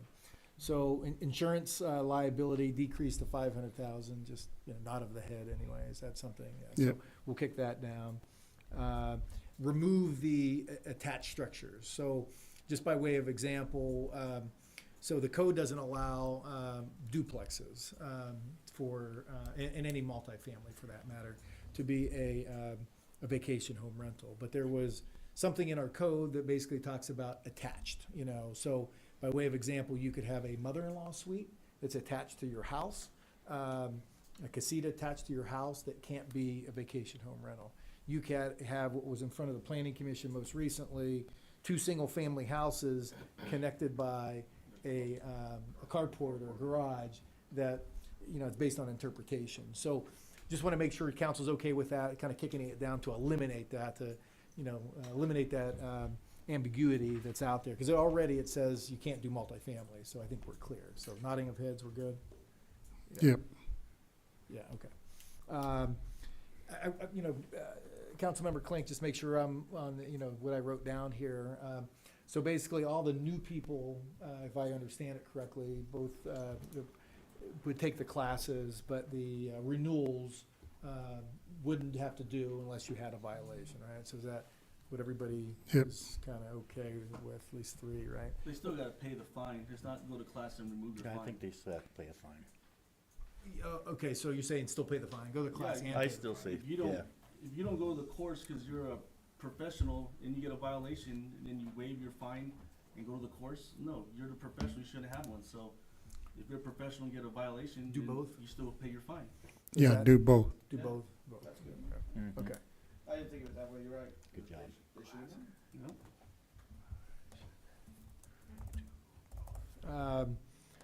New construction limitations, meaning you can't build for a short-term rental. That's, I got one. I like to Yeah, look into that. Okay. So the ownership level, do you want to set a number, to kick it down to Planning Commission? So I heard 2 or 3, but, you No, wanna we set a don't want number to to pick kick a it number. down? We want Planning Commission to bring a suggestion, 2 or 3. 2 or 3, is that what everybody, yeah? Oh, to all? To all. Yeah. To all. I mean, the planning commission has already made that suggestion, right? They said, They said, No, the council changed it to 5. I think the planning commission said 2. Right. The council changed it to 5, as I recall. But we're also talking about the ones who already own 5 will be grandfathered in? Or, Well, yeah, they got property rights related issues, so, we'll have to, bring that back to you as far as, is it a non-conforming use, I guess, maybe? Anyway, we'll have to so yes, but we'll have to bring that back to further vetting, but the short answer is yes. Okay. This would be grandfather. Okay. So kick it down to the planning commission and let them kind of, recommend 2 or 3, but that's what your parameter is, okay? Yep. Keep the cap at 500, I heard, nobody Yep. wants, okay, yeah. So geospatial permitting, and that's density, that's within 500 feet, 1,000 feet, so is that what you want to kick down to the planning commission? I think we really talked about that a lot. I think that I'm okay with us kicking down going with the percentage, but I really think I don't know how we'll ever get to that, the property. I mean, I think if we at least start with the percentage, then we at least got, at least we have some parameters there that I think we can work with, the staff can work with, so. Figure out how to not next door to each other. So that's easy. Well, easier, right? Properties touching each other. The geospatial is the more difficult thing, right? Meaning 1,000 feet, 500 feet, whatever. There's all these different density levels in the community, sizes of lots. It's, but next to each other, I think, we'll have to talk it through community development, but I think that's an easier one. Then the question would be back to, grandfathering conforming uses, right? What do you do with those non-conforming uses? But we can kick that to a later date. So is that what? Well, I'm okay with the adjacent ones and the percentage, but I just don't, the geo thing, I just don't know how it's, we talked about that for almost an hour alone, and it just didn't seem like it was gonna work. The problem with it's so dynamic, right? So coming and going. It works like 1 or 2 neighborhoods, but then like some neighborhoods, doesn't work at all. Well, that's, Okay. So side to side and the percentage cap per area. Now, part of the percentage cap per area, you have to define the areas. So, does the council want to define the areas, or you want to kick that to planning commission? I think it's yeah. Huh? Let them do it. Let them. Okay. I'm gonna give you the. Yeah. Okay. Yeah.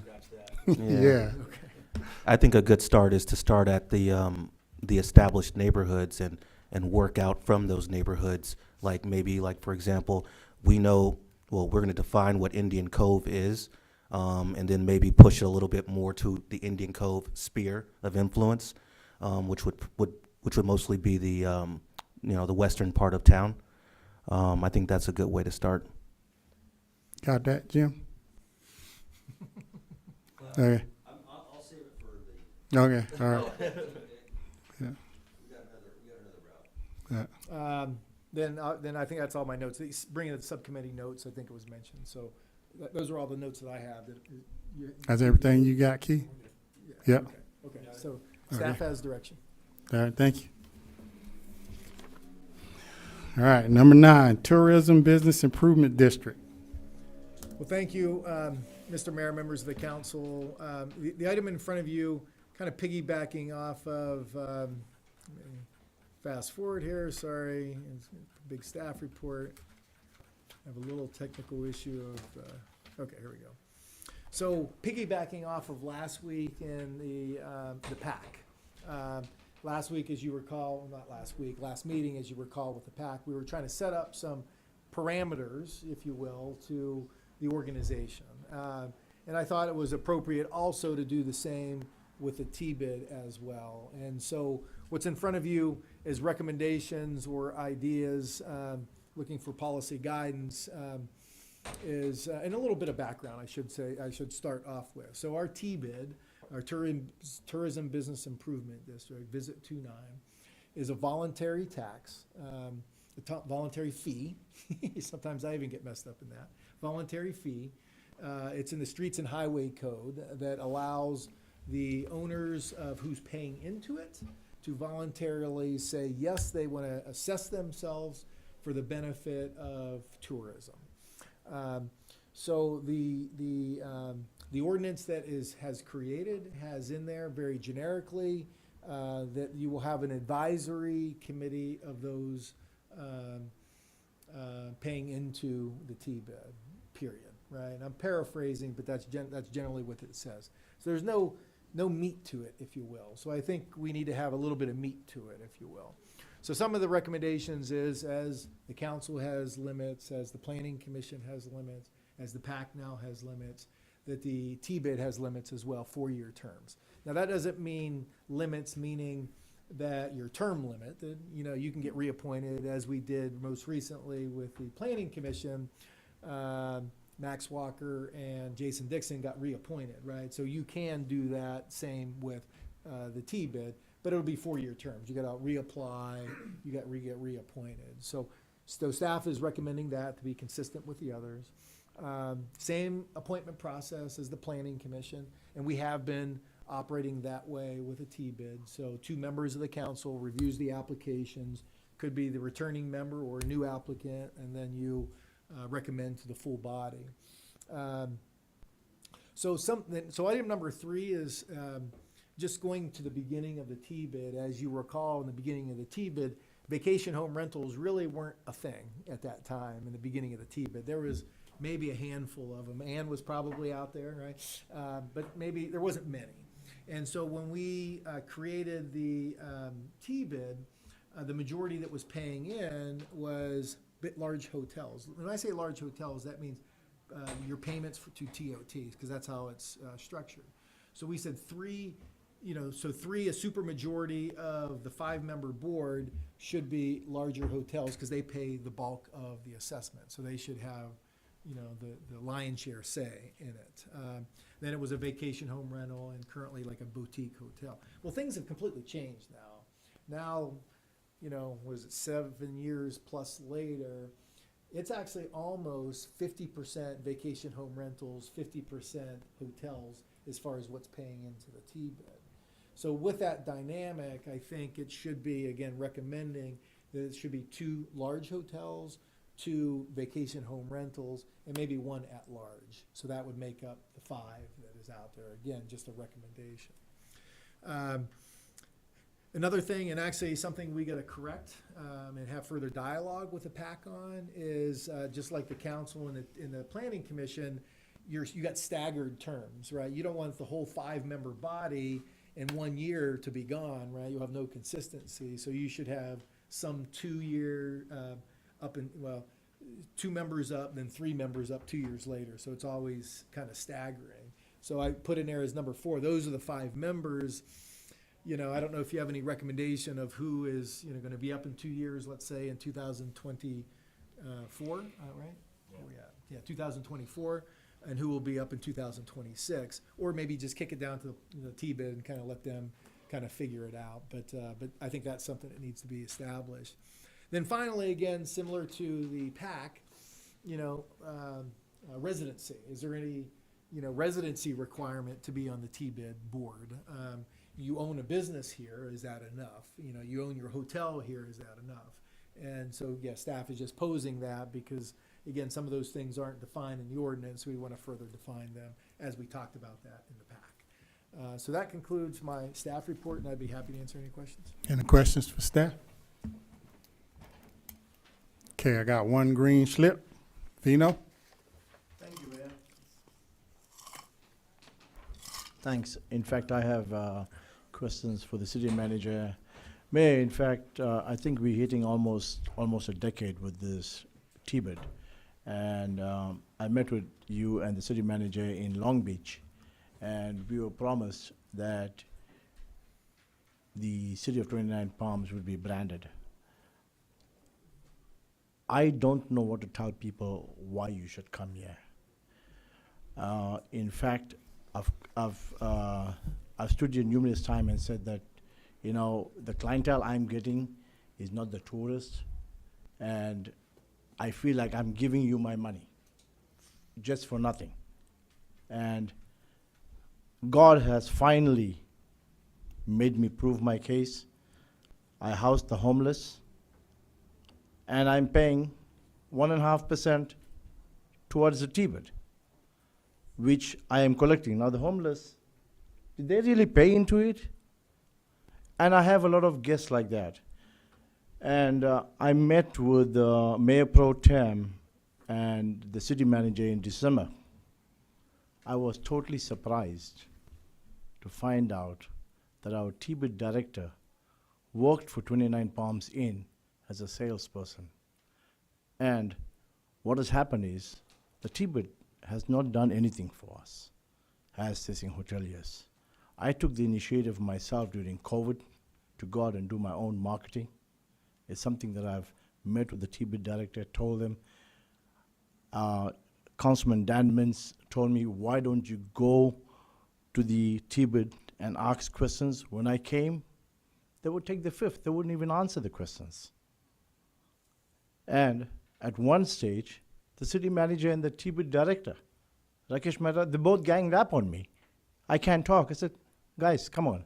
And the vice chairwoman, rather than listening, she's more monitoring her time, not even answering the questions you want. So what I would suggest, rather than putting the hoteliers to try to bring the tourists and increase the tourism, do what City of Rancho Cucamonga did. They brought a professional company. We now have the Tibet coming in from the VHR. It has increased. Let's hire a professional company to market us properly to bring the tourists over here. I live in town, and I go to Joshua Tree. They don't have a Tibet. They do a better job than us marketing that town than we do in 29 Palms. So now I'm seeing that you're saying that you're going to put the people to make the decision who contributes the highest TOT. The Holiday Inn Express and the Fairfield contributes the highest TOT. The Fairfield has been in problem 4 times, financial problems, 4 times from the time it was built. It just changed hands recently, about 6 months ago. Those owners don't stay here. They are corporate, they don't care. They have multiple properties. And our history has shown that we always putting people, we're putting a Uber driver to drive a 18-wheeler. Can we at least change that and hire professionals? Just like how city hires the right people to do the work, I'm not getting any benefit from the Tibet. Why am I giving my 1.5% of my, in fact, my gas bill has gone up, my payroll has gone up, my expense of running my property has gone up, and now I'm giving 1.5% for nothing.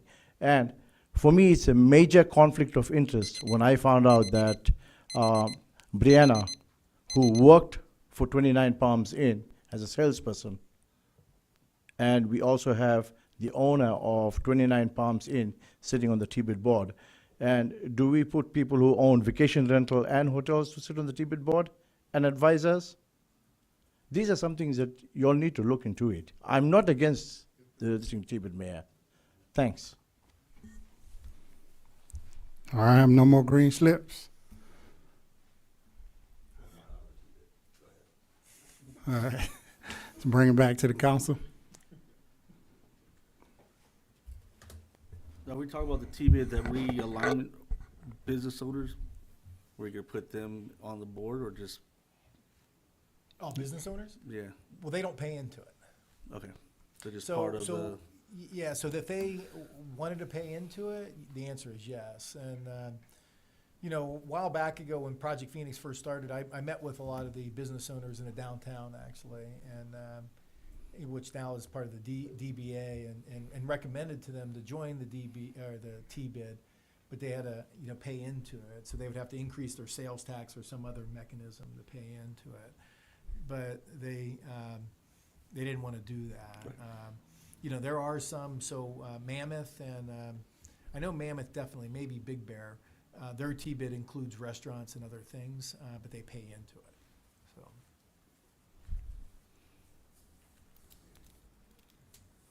Anything else? Well, the part about the residency, some of the big hotels are obviously owned by corporations. I don't know how we'd make them residents, but I guess we could look at the VHR. If there's people from out of town, but there's also residencies, people in town that own them.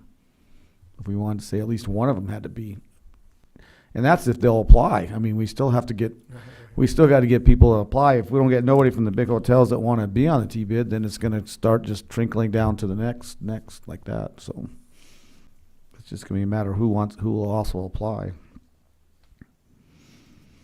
But yeah, I like what you said about let them talk about who wants to do because you could go to a 4-6. You can say right now, 3 of them are on a 4-year and the other 2 are on a 6-year. Because then in the next time it would even it out. Because then the 4 years people would stay, then in the 6 years, then 2 years theirs would be up, and then they would go to a 4-year after that. So we could let them. So instead of having a 2-year, just do a 6. Or a 2, yeah. Well, maybe one of them wants to be off in 2 years, and then just if 2 of them want to be off, then you just go 2 years, a 4-year. Just start it now, a 2-year or 4-year. But you want to kick it down to them and have them have that discussion, or you? I mean, I would. They might already have, like I say, somebody might in 2 years might want to be done with it. So if they got 2 people to do it, 2 people are on the 2-year, the other 3 are on the 4-year, and then it evens its out way. It'll be even out. Yeah, I say, yeah, let them discuss that, how they want to do that and who. And then also, I don't agree with putting business owners on it if they don't want to pay into it. So I don't think it's fair. And then everything else, yeah, roll with it. So what about the residency thing? The only reason I bring that up because we had the same conversation in the PAC. So. You mean on who can be on the board? Right. Owner or the representative? Owner of the hotel, you're saying? I think if they're out of town owners, then I think if they want to be on there, then they should have a representative on the board then. I don't think they should, well, we can say Rakesh, right? He's doesn't live here, but he owns Best Western. Right. If he wants to be on there and he gets appointed, then he should have a representative on the board instead of himself, yeah. So somebody from the community? From Best Western. But they could live anywhere. No, they have to live in Twentynine. They have to live in 29 Palms. So the representative does. Yeah. So because I think how it has its the owner or their representative, I think is how it's worded. So you're saying the representative of whatever entity has to be, vacation home renter or hotel has to live here. Mm-hmm.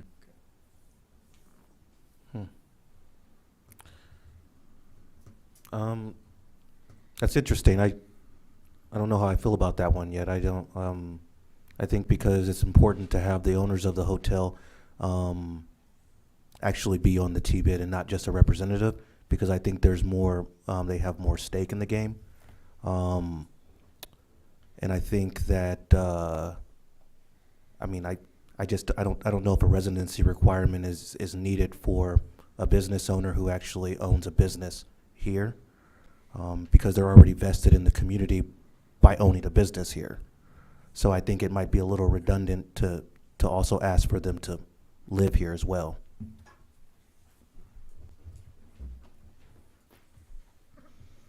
I hear one on each side. So. Well, that's what's going to be especially with the hotels, because most of them are owned by either a corporation or somebody that doesn't actually live here. So that's why I'm okay with them not being a resident. It just with the VHR, I think at least one of them should be owned. If they own a VHR, there has to be at least a owner that lives in 29 Palms, because that at least gives. Because with the difference with the Planning Commission, the PAC Commission or PAC Committee, because it's not a commission, is that it directly affects 29 Palms, and this affects their businesses, and obviously bringing tourists in, which we obviously have more tourists now we've ever had.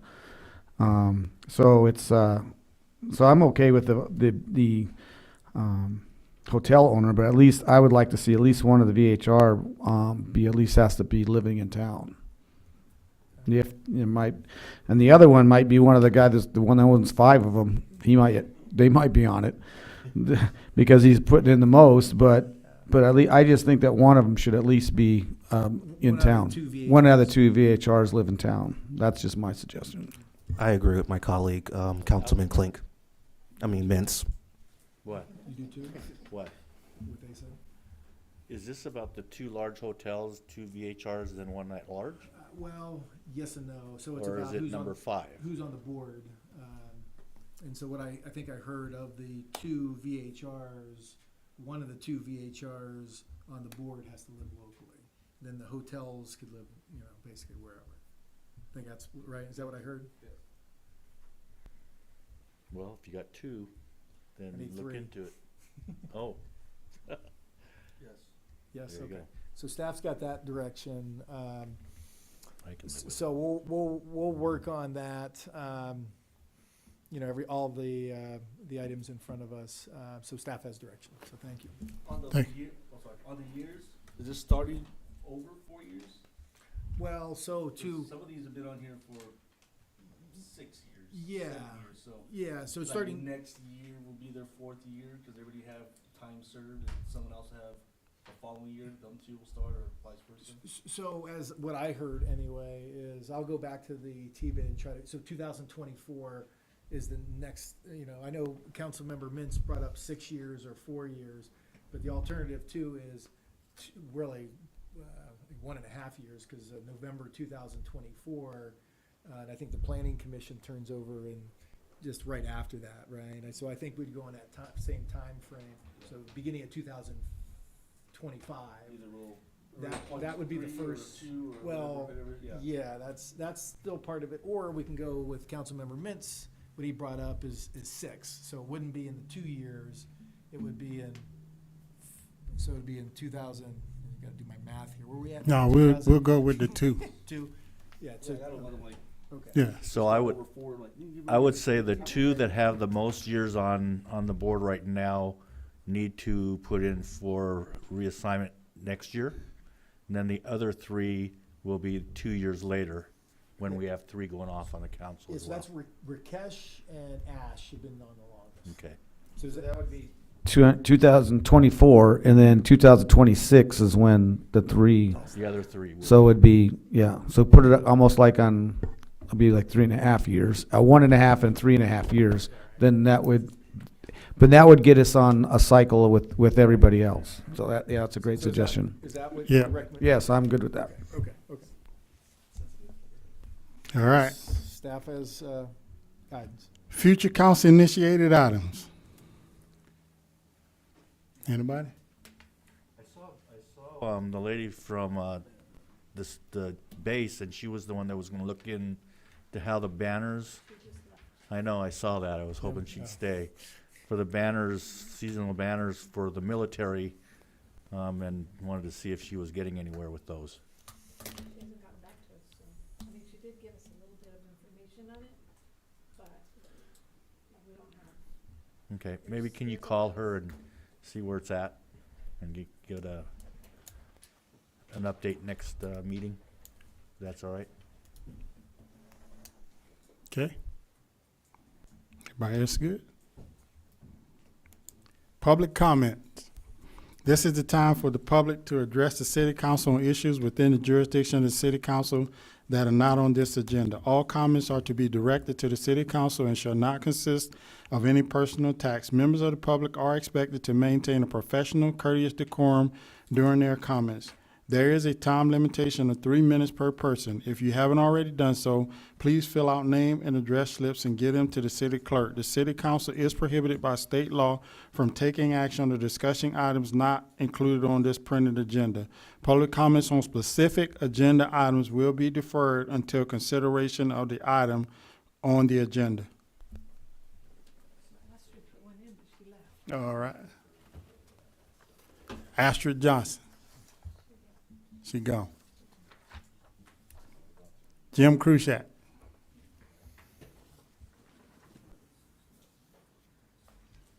Thank you, Mr. Mayor. I'm just going to call this thing bullet points. Bullet points. Injurious. It's either illegal, unhealthy, or unsafe.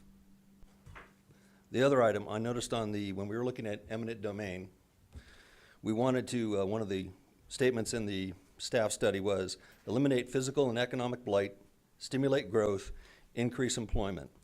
And I would also bring up that VHRs have eliminated physical blight. They've promoted the growth. The TOT taxes collected $900,000 or over, 40%, brings it in, and increase employment. The cleaning, the maintaining of those VHRs has brought a lot of employment to this area. I get a little worried about when we talk about VHRs being a business. We have people that have multiple long-term rentals. They're not affordable rentals or, you know, low-cost rentals, they're major rentals, and they own multiple. We don't consider them a business, but we do require that our VHRs, the individual has a business license. So I think we need to be careful about, because it's not really a commercial venture. It's no different than a long-term rental. And then the other thing I have is, I think SB 9 is going to drive a lot of what we can and cannot do on two-story houses, and I think that we're already looking into that. And I get concerned when we allow one group to determine what the standard is going to be for the rest of the community. So I know it's been pushed a lot for Indian Cove, and I know they have a lot of concerns, and it's been suggested to them that possibly a homeowners association would be the way to go if they want to be entirely different, and I think they need to look into that. Thank you. All right.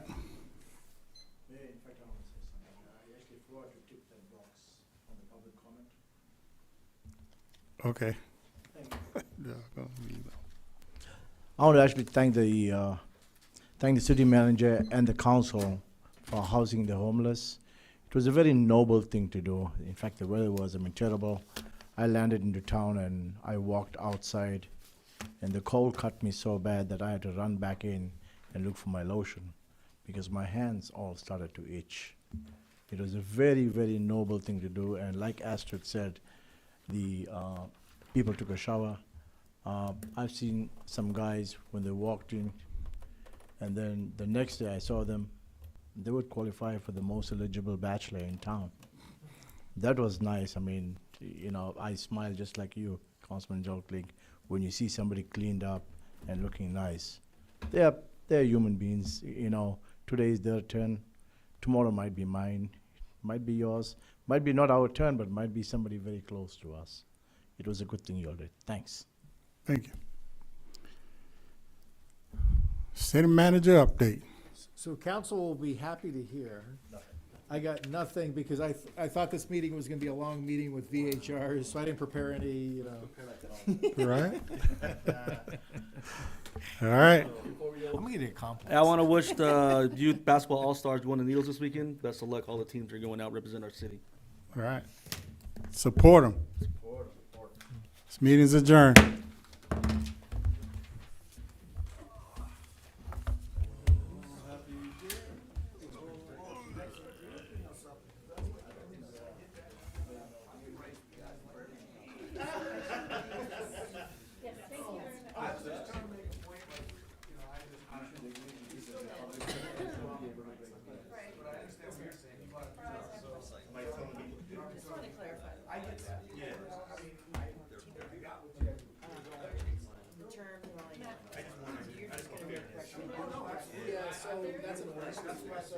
So just like the VHR, so that's gonna come back to the council. So I'm gonna go to the TVA, talk to them about that.